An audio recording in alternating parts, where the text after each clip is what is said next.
पहले भी कहा था कि ये जो इंडी गठबंधन है ये राजनीतिक स्वार्थ का गठबंधन है, नेचुरल एलाय एक दूसरे के नहीं है। जब तक इनका राजनीतिक स्वार्थ एक दूसरे से सिद्ध होता है तब तक ये गठबंधन की बात करते हैं और विपरीत परिस्थिति में ये सब अलग हो जाते हैं। ये मंजर हम दिल्ली के अंदर देख रहे हैं कि किस प्रकार से अन्य लोग आप पार्टी को सपोर्ट करने का प्रयास कर रहे हैं। कुल मिला के यदि एक शब्द में कहा जाए तो ये सब चोर चोर मौसेरे भाई हैं और केवल सत्ता प्राप्त करना इनका उद्देश्य है। जनता की भलाई से इनमें से किसी को भी कुछ लेना देना नहीं है। जी सर, अशोक गहलोत ने एक स्टेटमेंट दिया कि दिल्ली में बैठे अरविंद केजरीवाल की पार्टी को लग रहा है कि वो दोबारा जीत जाएंगे, लेकिन ऐसा नहीं है और जो है वो दोबारा नहीं जीतने वाले। इनका ये मिसकंसेप्शन जल्दी खत्म होगा अपकमिंग असेंबली इलेक्शंस में। उसके बाद केजरीवाल का कहना है कि ये एक सीक्रेट कॉपरेशन है कांग्रेस और बीजेपी के बीच। देखिए, हम भी बार बार यही कह रहे हैं कि अरविंद केजरीवाल ने जिस प्रकार से दिल्ली में 10 साल बदहाल कर दिया, दिल्ली वालों को त्राहिमाम करने के लिए मजबूर कर दिया, तो दिल्ली की जनता का ये निर्णय आने वाला है कि अरविंद केजरीवाल को दिल्ली की सत्ता से बेदखल किया जाए।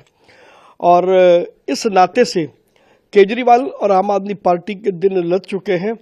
उनका काला सच दिल्ली की जनता के सामने आ चुका है और भारतीय जनता पार्टी प्रधानमंत्री नरेंद्र मोदी जी के नेतृत्व में डबल इंजन की सरकार प्रचंड बहुमत के साथ दिल्ली में बनाने जा रही है। पहले भी कहा था कि ये जो इंडी गठबंधन है ये राजनीतिक स्वार्थ का गठबंधन है, नेचुरल एलाय एक दूसरे के नहीं है।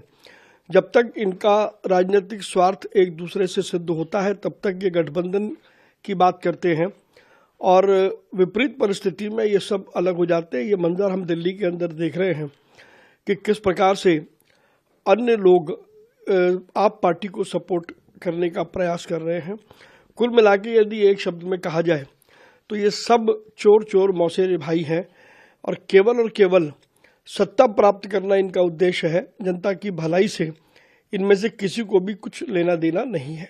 जी सर, अशोक गहलोत ने एक स्टेटमेंट दिया कि दिल्ली में बैठे अरविंद केजरीवाल की पार्टी को लग रहा है कि वो दोबारा जीत जाएंगे, लेकिन ऐसा नहीं है और जो है वो दोबारा नहीं जीतने वाले। इनका ये मिसकंसेप्शन जल्दी खत्म होगा अपकमिंग असेंबली इलेक्शंस में। उसके बाद केजरीवाल का कहना है कि ये एक सीक्रेट कॉपरेशन है कांग्रेस और बीजेपी के बीच।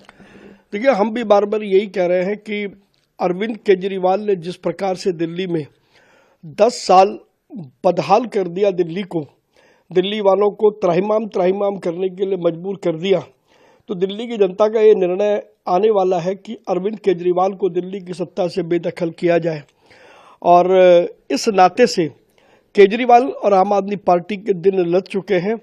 उनका काला सच दिल्ली की जनता के सामने आ चुका है और भारतीय जनता पार्टी प्रधानमंत्री नरेंद्र मोदी जी के नेतृत्व में डबल इंजन की सरकार प्रचंड बहुमत के साथ दिल्ली में बनाने जा रही है।